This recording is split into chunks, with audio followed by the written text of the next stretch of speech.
Thank you so much to the band. Thank you. You guys did so well.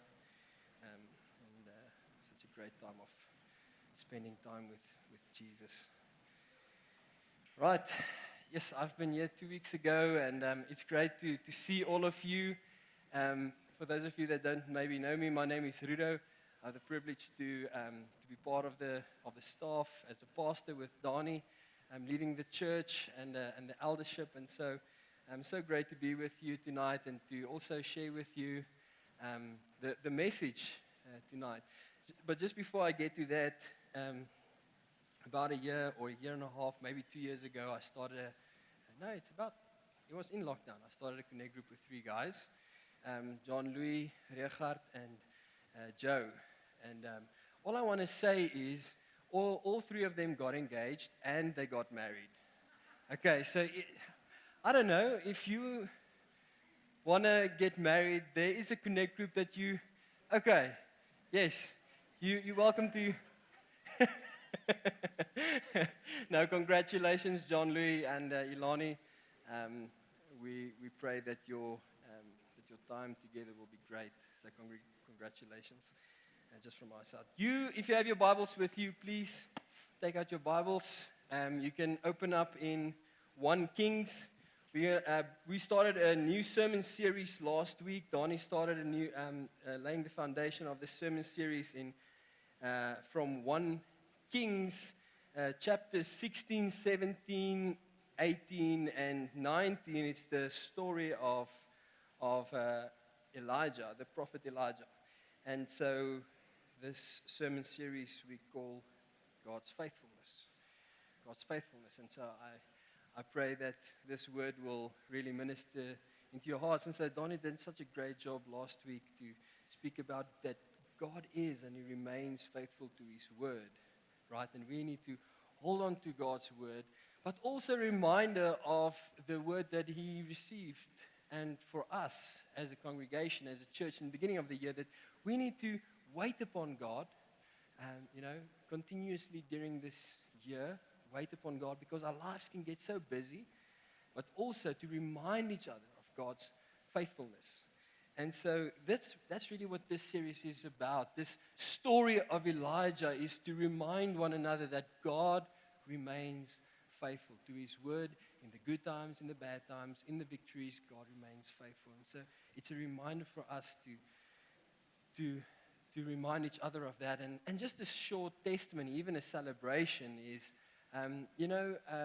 last year, this time, my first son, Alexander, it was his birthday. And on his birthday, my second son was born, Samuel. And so Samuel was born on his birthday. So I've got 2 sons that's born on the 10th of June. And so, I know. And then we celebrated their birthdays now, Friday and Saturday. But Sammy got really sick December, January, most of you know, and prayed with us for his life.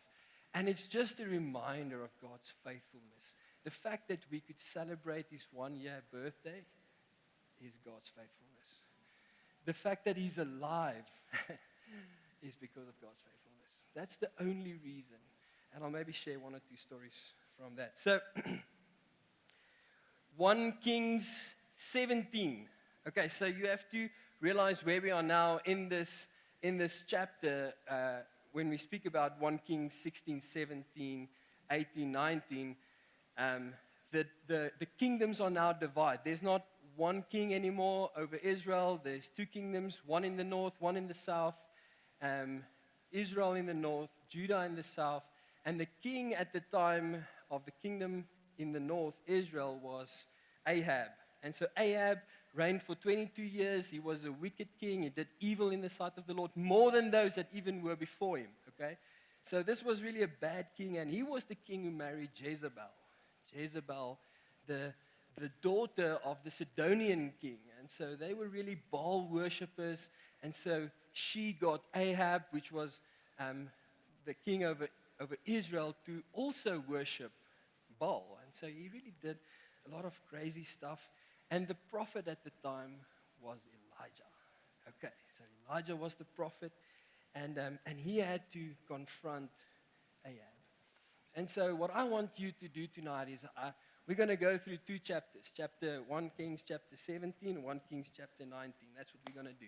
Okay, but it's going to be great. Don't think of it as two chapters. Think of it as a story. All right? And what I want you to do in this story, I want you to almost see yourself and place yourself in the shoes of Elijah. Will you be able to do that? Place yourself. Imagine how it would be for you to be able to go up to a king and confront him and tell him to his face certain things. And then the way God provided for him. All right, so that's what we're going to do. And so, Lord, I pray that as this word, Lord, is being spoken tonight, will you come and minister to our hearts? Will you come and reveal to us, Lord, just again, how faithful you really are? And I pray this in Jesus' name. Right, so we pick up this story. We pick up this story in 1 Kings 17 where Ahab is already the king. He married Jezebel, and so Elijah is coming up to the king, and he has to confront him. And so, excuse me, verse 1 says, Elijah said to Ahab, there shall be neither dew nor rain these years except by my word. So Elijah announcing a drought, a famine. And so this king was obviously not happy with him. So he wanted to kill him. So God said, and the word of the Lord came to him. Highlight that. The word of the Lord came to him, and he said to him, depart from here and hide yourself. So you have to go and hide yourself. Because obviously King Ahab is going to want to kill you. Hide yourself by the brook, which was the river. Verse 4, you shall drink from the brook, and I have commanded the ravens to feed you there. Verse 5, so he went and did according to the word of the Lord. I like that. God spoke the word. Elijah responded to the word, and God was faithful. Listen to verse 5 and 6. He went and lived by the brook, verse 6, and the ravens brought him bread and meat in the morning, and bread and meat in the evening, and he drank from the brook. I don't know about you. I'm not a really bird knower or a fool kenner. Donnie, I know Donnie, you know a lot about birds and maybe Algard as well. But like a raven is not like a nice bird. It's not like a budgie. Okay? The ravens, they were selfish, ferocious birds. I mean, they're not sharing their food with one another. And God ordered this bird to bring food to Elijah. Miracle. It's a miracle is what it is. Verse 7, and after a while the brook dried up, so there was no more water in the river because there was no rain in the land. Okay, so the word of the Lord came to Elijah again, verse 8. Then the word of the Lord came to him and said, arise, go to Zarephath, which belongs to Sidon, and I have commanded a widow there to feed you. Verse 10, so he arose and went to Zarephath. The word of the Lord came, highlight it again, the word of the Lord came, and so he went. He did. He did what God is saying, and then, listen, God is faithful. At the gate of the city, behold, a widow was there. And he called to her and said, bring me a little water in a vessel that I may drink. And also bring me a morsel, not much. A morsel is like not much. It's a hanky full. It's like a little bit. Okay, a morsel of bread in your hand. So he wasn't asking for much. He said, bring me a little bit of water, bring me a little bit of bread. And so listen to the response of this widow. She said, as the Lord your God lives, not my God lives, as the Lord your God lives, I have nothing baked, only a handful of flour in a jar and a little oil in a jug. And now I'm gathering a couple of sticks that I may go in and prepare it for myself and my son that we may eat and die. Not a lot of faith. And you see that. But you can expect it because she was a Gentile, so she didn't have a lot of faith. But also, there was not a lot in the land. She didn't have much. A stranger walks up to her in a foreign land. I mean, they were almost like enemies. Sidon were part of the enemies of Israel. And so here's Elijah asking the strange lady for her last bread and oil. What would you do? I don't know, I'm not going to give it to her. I don't know about you. I mean, if this, let's say if this was full of petrol or diesel at the moment, which is at the moment quite a nice commodity, right? Would you just give it to a stranger and say, this is my last, and I'm going to just give it to you? With the petrol price at the moment? I don't think so. I don't think so. But let's continue to see what Elijah is saying. So Elijah said to her, do not fear. Highlight that because we're going to come back to that. Elijah is saying to the widow, do not fear. Go and do as you have said, but first make me a little cake and bring it to me, and afterwards make something for yourself and for your son. And so again, he's sort of asking her to make this little bread for her. I mean, is he crazy? I think this widow would have thought by herself, is this guy really crazy? But then he said this. Listen to this. For thus says the Lord, my God, the God of Israel, the jar of flour shall not be spent, and the jug of oil shall not be empty until the day of the Lord sends rain upon the earth. Well, if that's the case, take as lot of petrol as you want. If this jar is not going to run empty, I'll give you some. So what did she do? What did she do? Verse 15. And she went and did as Elijah said, because the jar is not going to be empty, right? And she and he and her household ate for many days, because the jar of flour was not spent. Neither did the jug of oil become empty, according to the word of the Lord that he spoke by Elijah. You think it's a miracle? Have you ever seen something like that where there's not really something in, but it just comes, it's empty, but the petrol, the oil, or the flour just keeps on coming? I think it's a miracle. God is faithful to his word. He said to Elijah, go to that place, I will look after you. Third story in this chapter, verse 17. Then the son of the woman became ill, and his illness was so severe that he died. Verse 19, and he said to her, Elijah said to her, give me your son. Verse 20, and he cried out to the Lord. So Elijah is now crying out to God, O Lord my God, let this child's life come into him again. And then verse 22, and the Lord listened to the voice of Elijah, and the life of the child came into him again, and he revived. A dead child. He's praying, Elijah is praying, and a dead child came back to life. 3 miracles. So here's some observation. If we read this chapter, here's a few observations. When we respond to the word of God, he will be faithful, right? God remains faithful. When we respond to God's word, he will be faithful. We see this twice, how God is saying this. Another observation is, but as a sovereign God, listen to this, as a sovereign God, he will also respond to us when we cry out to him. Because he's sovereign. And he comforts us from his sovereignty. So when Elijah cried to him, God was faithful when Elijah cried out to him. Can you see that? Right, remember that. And so at this point, Elijah spent 3 years in chapter 17, right? He spent 3 years combined at the brook, and then he went to the widow, and so that was all combined about 3 years. And then chapter 18 happened, which we will look at next week, the victory God gave through Elijah when the rain came.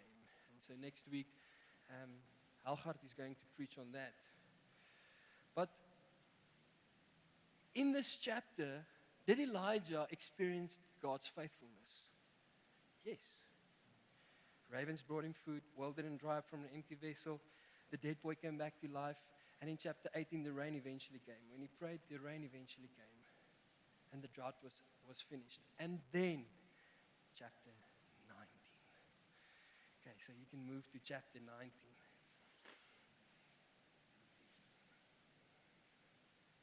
Verse 1, it says, Ahab told Jezebel all that Elijah had done and how he had killed all the Baal prophets with the sword. So when the rain came, Elijah had the victory in chapter 18, and so he killed all the Baal prophets. Huge mistake. Okay?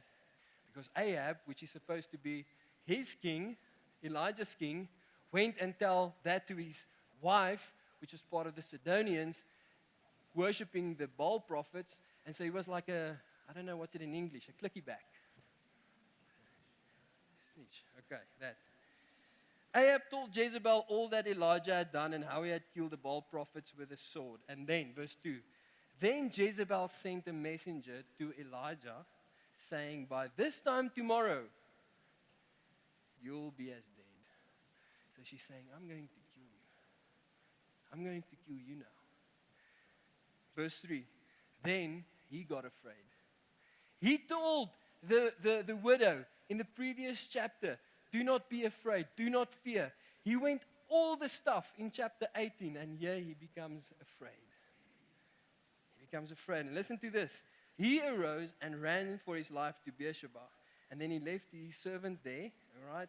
In verse 4, but he went another day's journey into the wilderness and came and sat down under a broom tree, and he asked that he may die, saying this, it is enough now. I have had enough. Anyone that can relate to those words? I have had it. And he says, oh Lord, take my life. I'm done. I'm finished. I don't know what else to do. And so here's a few observations. When we read that, it says, did Elijah respond to God's word in this instance? Like the previous times when God spoke, Elijah responded and God is faithful. Did God's word came to Elijah in this instance? No. Did Elijah consult God when he received the message from Jezebel? No. Did he do this on his own? Yes. He reacted from his own emotions and his own feelings. Can you see that? Can you see that? Can you relate with that? Is it normal? Definitely. Is it human? For sure. Do we all sometimes feel like this? Yes. Yes. And so here's the two principles that we can apply to our own lives from this chapter. Here's the two things. The first one is, God remains faithful no matter our weakness. God remains faithful. He didn't speak, but Elijah did, but God remains faithful no matter our weakness. And the second thing is, God remains sovereign no matter our position. God remains sovereign no matter our position. So let's look at the first one. It continues from verse 5 in chapter 19. God remains faithful no matter our weakness. Listen to this. In verse 5, Elijah went and he lay down and slept under a broom tree. So he went to sleep. And the angel touched him and said to him, arise and eat. There was at his head a cake baked on hot stones and a jar of water. And he ate and drank and lay down again. And the angel did this twice. In verse 7 and verse 8. God did not say to Elijah, run into the wilderness. He did not say that. Words didn't come from God, but he did it. He reacted from his own weakness, his own emotions, his own feelings. And what did God do? Just like God provided for him when he was at the brook and when he was with the widow, God still provided for him in his weakness. The angel of God brought him food and drink, and this gave him energy. Listen, guys, in Elijah's disappointment, God remains faithful. In his discouragement, in his difficulty, he remains faithful. What is disappointment? Disappointment is when our expectations almost exceeds our reality. You expect things to be there, and then the reality is right over here, and then there's disappointment. Elijah expected the rain. He expected the victory. He expected God to be faithful, but he did not expect the resistance from Jezebel, and he got disappointed. He expected when the battle was over, that the whole of Israel will turn back to God, but they didn't. And so he ran. And so his disappointment was so overwhelming that he didn't know what else to do. Nothing changed. When the change doesn't come, you're like, I don't know what else to do. The thank you never comes. The disappointment is written on the walls. And it takes you to those lonely places, those isolated places where the voices are so loud in your ears. Discouraged, emotionally drained, mentally exhausted. That's where anxiety and fear and depression comes from. It's from those moments relationhips fails. And that's the problem with disappointment. It will tell you that God is not faithful. That is what's the small voice in Elijah's heart, that God is not faithful, and so he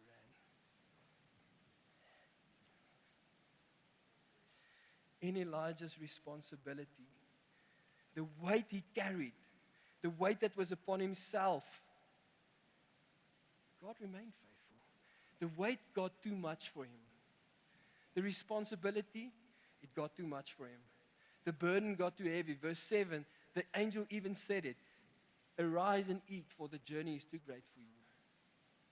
It is too great for you. It is too heavy for you. The responsibility, it's wearing you down. Elijah didn't tell God that I don't want to be the prophet anymore, because he's carrying the responsibility. He just didn't know what else to do. The burden got too heavy. It will cost you to walk in front. It will cost you to be the leader. It will cost you to be a husband. It will cost you to be a father. It will cost you to be the pastor, the CEO, the manager, the responsible one. And it will discourage you, because this burden is too heavy for us. But Jesus is saying, my burden is light, my yoke is easy. Responsibility without Jesus will make you very busy and tired, or it will make you very busy or tired. Even both. Amen? I want to ask Marnay. Marnay's got a testimony in this, and we're busy with this sermon series to remind one another of God's faithfulness, right? And so can we just give him the mic? Thank you. So Marnay has got a great testimony of just relying on Jesus, on his faithfulness. And don't you just want to share some of the story with us? Thanks, Ludo. Hello. Evening, family, friends. So it's my privilege to share this testimony with you tonight. Just a bit of background. My name is Marnay. I'm married to one lovely wife. I'm a civil engineer, and last year I was working around 3 years at the same company now. End of last year, I just felt that I'm stuck in the same place. I'm not growing anymore.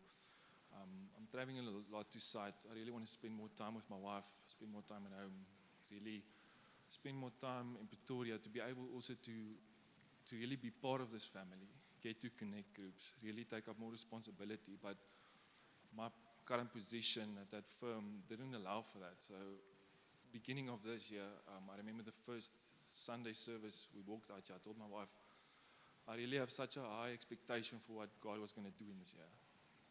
Little did I know what lied ahead, but it started within that week. By the end of that week, I had 2 job opportunities in front of me, and I was so excited. I told some of my close friends at work, listen, I'm resigning. I've got 2 job opportunities. I prayed for provision, prayed for a way out. I'm definitely going to take these. I need to choose between one of them, but I'm taking one. So after spending some time on my knees with God, I felt that I didn't feel at peace with any of them. I felt it's a no. I can't take this. So it was a very difficult decision, but I replied to both of them, said, no, sorry, I can't take one of these. It was tough because I'm back in the same situation, away from home. It even got worse, actually. every week away from home. During this time, my wife also really got a great vision, amazing vision of how we should actively wait on the Lord. It's that scripture that we also shared in that time in the year, Isaiah 40, where it says, those who wait on the Lord will renew in their strength. This verse, I really held onto this. I remember some days just singing that song of Maverick City over and over again and just holding on to this. In that period also, fast forwarding a couple of weeks, that when we did the series of Art of War, and through that sermon series, the Holy Spirit really came and show a lot of things in my heart that first need to change. So although I was really frustrated with my current job, bitterness crept into my heart. Anger crept into my heart due to things that happened. Week after week after week, I walked out here and I had to repent. I had to change things in my heart. Fast forward again a couple of weeks, around April, May, at that point I was in an interview room and every week of the year almost. I had so many job opportunities in front of me, and through all of this, my prayer the whole time was, God, what's your will in this? What do you want in this? How can this glorify you? Please show me your will. I had 3 job opportunities in front of me. I had to say yes or no to all of them within a week. I got a dream the one evening. I don't dream a lot. And that evening I got a dream where I was running through a field, and every step that I take, there's a snake coming at me, try and bite me. I get to the other side safely, but this field is full of snakes. I remember sitting with some close friends and praying about it. I felt that these are some of those job opportunities coming my way. I really need to discern what's right and which ones I should take it within this. Again, said no to all 3 of those, didn't have peace.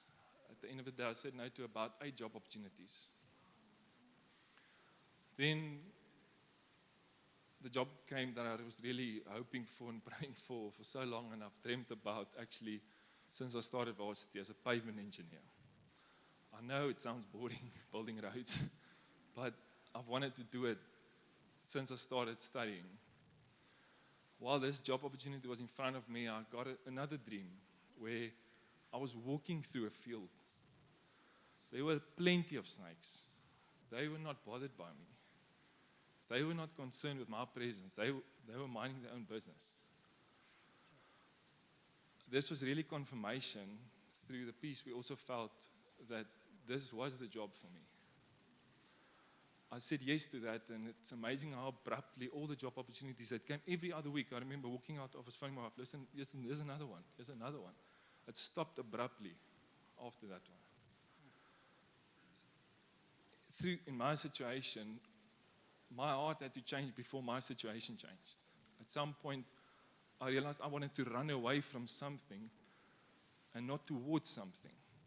Because running away from something, my situation might have stayed the same wherever I'm running towards, because my heart didn't change. Once the Holy Spirit came in and really changed my heart, then my situation changed. Through God's faithfulness, even though it was difficult at times, very difficult at times, frustrating, and wondering, God, why so many job opportunities at once? It sounds like a good problem to have, but it's challenging also. So, yeah, that's just how I just want to encourage you. Doesn't matter the situation you're going through. Whatever you trust in God, really wait on Him, sit at His feet, and try and listen to His voice. Thanks, Ruda. Come on.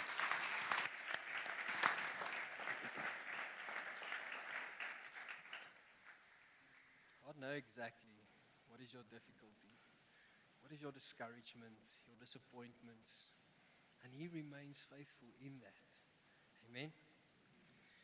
The second thing I want to highlight is God remains sovereign no matter our position. No matter our position. Verse 9 in this chapter. Look at verse 9. It says, He came to a cave and lodged in it. Now, it's interesting. God did not again tell him to go to that mountain. Because every time when God is speaking, the word would say, the word of the Lord came to Elijah. But God did not tell him to go to run to that mountain and to go there.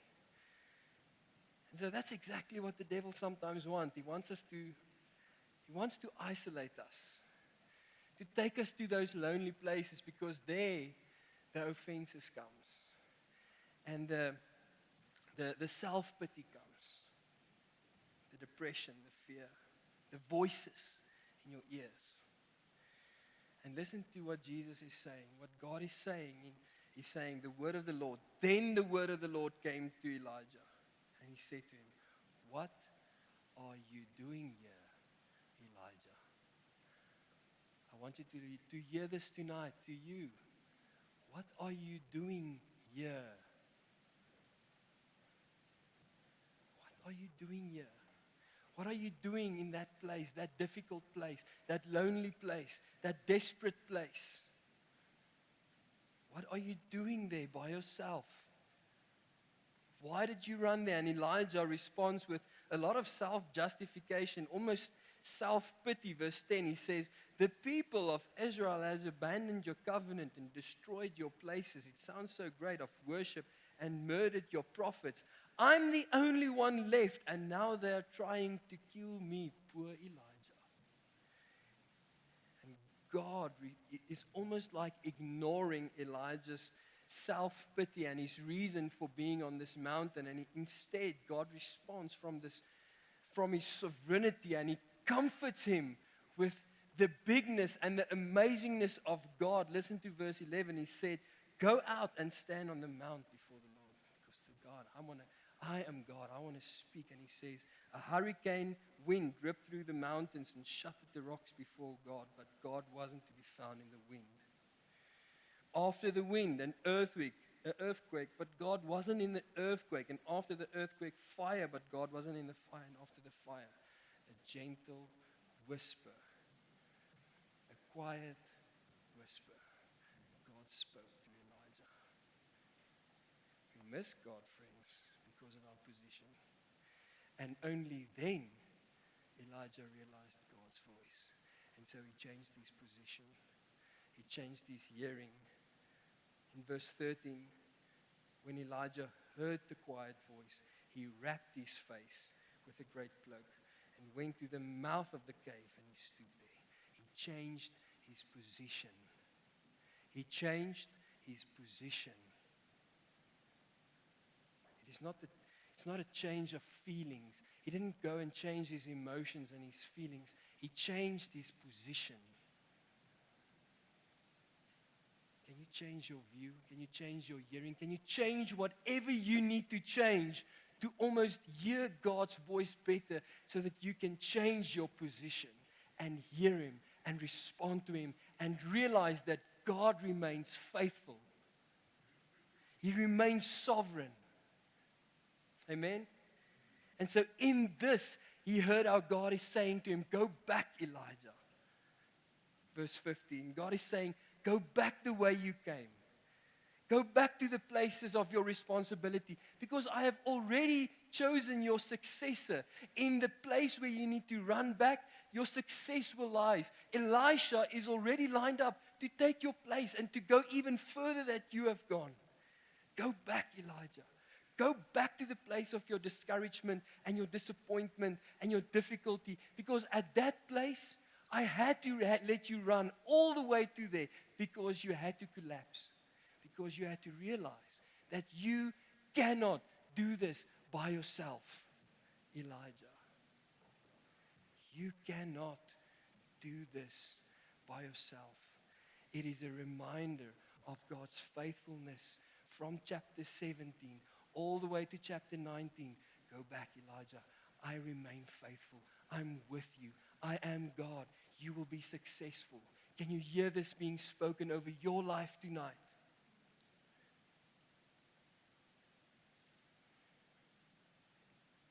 That's why Jesus came and died on the cross. He's to find us at those difficult places, those hidden places, those isolated places, there where we sit in the cave and we're all by ourselves. And Jesus said, I came to die on the cross, not to only be with 12 people, but to leave my Holy Spirit so that everyone can experience God within them and experience how the Holy Spirit leads you and guide you, intercede for you, and counsel for you. Amen? The Holy Spirit is with you even tonight. So God remains faithful no matter our weakness. And God remains sovereign no matter our position. We all experience difficulty, different battles in life. And some maybe due to circumstances, some due to other people's and other persons' decisions that affects your life. Some just because we are in this world. And there's sicknesses, there's viruses. And so it affects our lives. And so, but God is saying, I remain faithful. And so the conviction for us tonight is to know that in your situation is that God is faithful. And He will meet you right there where you sit under the tree and you don't know what else to say. You don't know what else to do. God will meet you right there and He will bring you water and food. Amen. Let me close our eyes. I want to pray for you.